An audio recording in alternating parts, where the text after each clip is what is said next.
Greetings, friends. You are on the Ruslan Belov channel. Today we will discuss the situation in Ukraine as of October 9th, 2025. This day has been marked by a series of significant events, so let's begin without delay. Let's start with the Zaporizhzhia direction, where the Russian army continues its steady offensive.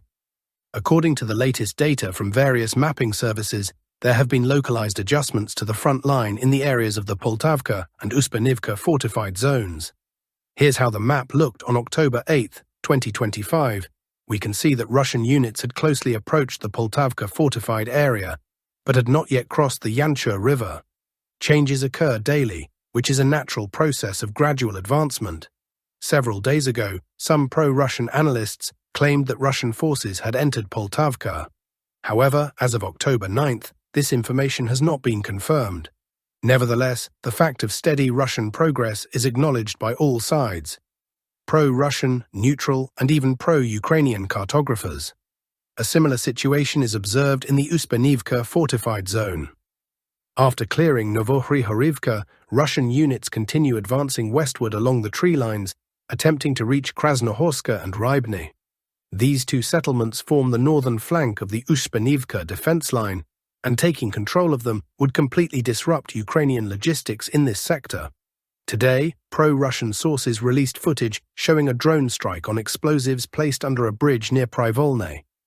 This bridge had been a crucial supply artery for the Uspenivka fortified area, carrying a significant flow of supplies for Ukrainian troops. Now that this route has been cut, the Ukrainian side has lost a vital logistical channel.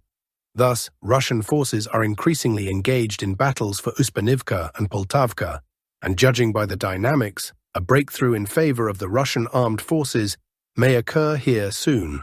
A bit further north, fierce clashes continue between Ukrainian units deployed to stabilize the front line and Russian troops of the 29th and 36th Armies.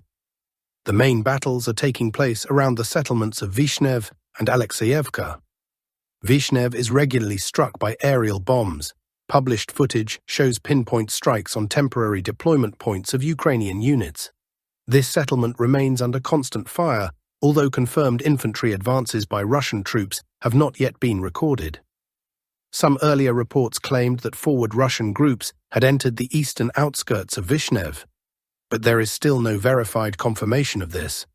The Ukrainian side will likely try to hold Vyshnev at all costs, because, as we discussed earlier, it is a key logistical hub for the armed forces of Ukraine in this sector of the Zaporizhzhia front.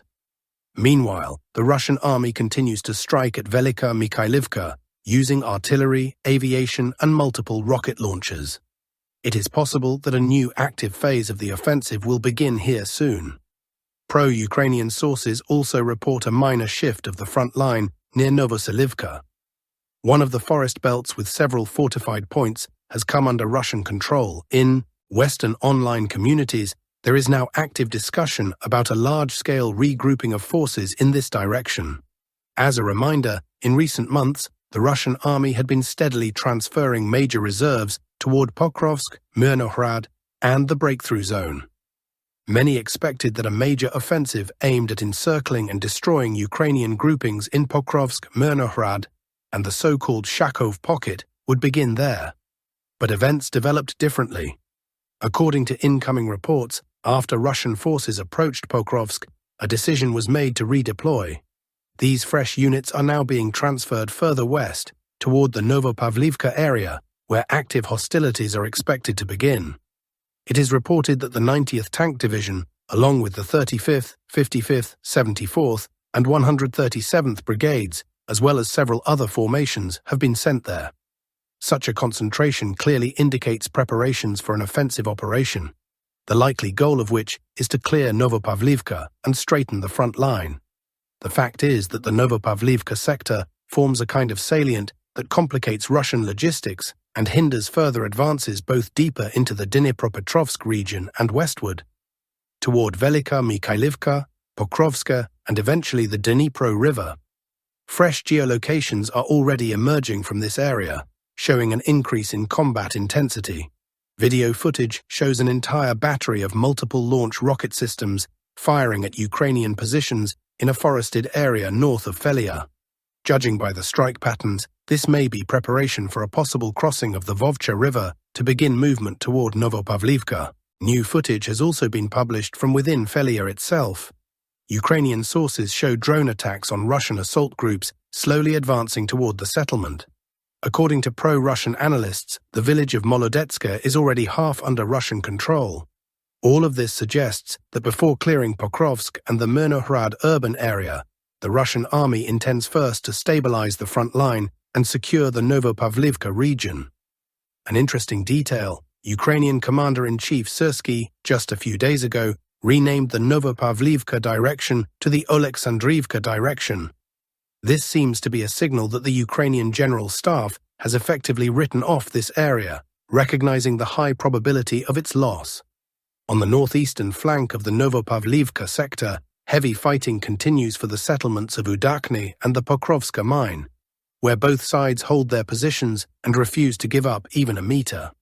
Thus, October 9th marks a day when several directions, from Poltavka and Uspanivka to Novopavlivka and Vishneve, clearly show a trend in favor of the Russian army. The advance is slow but steady, with systematic work to destroy Ukrainian logistics, strike crossings and depots, and methodically push Ukrainian forces from fortified defense lines. Everything indicates that in the coming weeks, the pace of the offensive in these areas will only increase. As a reminder, in recent days, Russian units have managed during assault operations to gain a foothold in several buildings in the southeastern part of the area. Ukrainian sources have released videos showing drone strikes on Russian positions and soldiers holding those buildings. The fighting here is extremely intense. Distances are minimal, often just a few dozen meters. In response, Russian sources have published their own footage showing air-dropped bombs striking Ukrainian positions directly on the territory of the Pokrovska mine, just beside Russian positions. This means the fighting is at point-blank range. Russian assault troops hold 2 or 3 buildings, while powerful airstrikes hit enemy fortifications nearby. All this indicates a brutal close-quarters battle for a strategic height whose outcome will determine the stability of the entire defensive sector. If the Ukrainian side loses control of this position, Ukrainian forces in the Serhivka area will find themselves in a highly vulnerable situation. Meanwhile, Russian drones have completely seized the initiative in the air. FPV drones are now dominating the space along the M030 highway, and any movement of Ukrainian vehicles along the road is immediately detected and destroyed. Ukrainian attempts to hold positions in this direction are being fully suppressed. Now let's move to the Pokrovsk urban agglomeration. Several truly significant updates are coming from this sector of the front. The main one is that Russian forces have secured positions in the northeastern part of Rodinske. This episode can be called a turning point. For a long time, there were no confirmed changes here. After the August advance to the east and north, relative calm had been maintained. And now, for the first time in 2 months, new adjustments are being recorded. Judging by them, the situation has shifted in Russia's favor. Units are starting to converge with those advancing from the central and western parts of Pokrovsk, forming a unified axis of pressure. Just northeast of there, Ukrainian cartographers from the Deep State project are sounding the alarm. They published an analytical report with a map and photos describing a large mechanized assault by Russian forces toward Vladimirovka and Shakov. According to their data, the attack involved a significant amount of heavy equipment, tanks, and infantry fighting vehicles. They report at least 10 vehicles breaking through Ukrainian defensive lines. Based on this information, the first map updates have already appeared. Everything indicates that Vladimirovka may soon fall completely under Russian control. It appears that the assault was successful, and the next stage will be the final battles for Shakov. Losing this settlement would have serious consequences for Ukraine. The Shakov pocket would be entirely lost. In that case, Russia would gain a powerful foothold, wedging itself between the Pokrovsk and Kostiantynivka urban areas. Such a positional advantage would open the way northward, towards Sloviansk and Kramatorsk from the southwest, from a direction where a strike would catch Ukrainian forces off guard. Looking at the map, it becomes clear. East of Kramatorsk and Sloviansk lies a dense defensive line built since 2014. West of it, however, there are almost no fortifications, only scattered positions, and overall the defense there is much weaker. This means that a possible offensive from the southwest would hit unprepared lines. Now let's move to Kostiantynivka. Reports from this area today confirm the destruction of Ukrainian units near the Kleban-Byk reservoir. New shaded areas are already appearing on the maps, although still without geolocations. The Ukrainian side has lost control of the southern part of the reservoir, and Russian troops are completing the clearing of the settlement of Kleban-Byk itself, as well as a major strongpoint to the north. After that, they will begin clearing the forest belts along the shore to take full control of the reservoir's coastline. From these positions, a further assault on Kostiantynivka is planned from several directions, from Kleban-Byk, from Predtekin, and from the Chasiv Yar line. Thus, the encirclement around Ukrainian forces is gradually tightening. Russian units continue to move closer to the city, forming positions for a future advance. No direct fighting has been reported within Kostiantynivka itself yet, but the distance between the forward positions of both sides is now minimal. Next, let's turn to the Siversk sector of the front. There have been no major changes here, but extremely fierce battles are ongoing for Stavki, Drobyshev, and Novoselivka. Russian FPV drone operators are actively detecting Ukrainian positions and carrying out precise strikes on equipment and manpower. Video footage shows a series of direct hits on Ukrainian fortifications between Drobyshev and Lyman. The Ukrainian army is trying to use the dense forest as natural cover and a defensive barrier, but such positions offer little protection.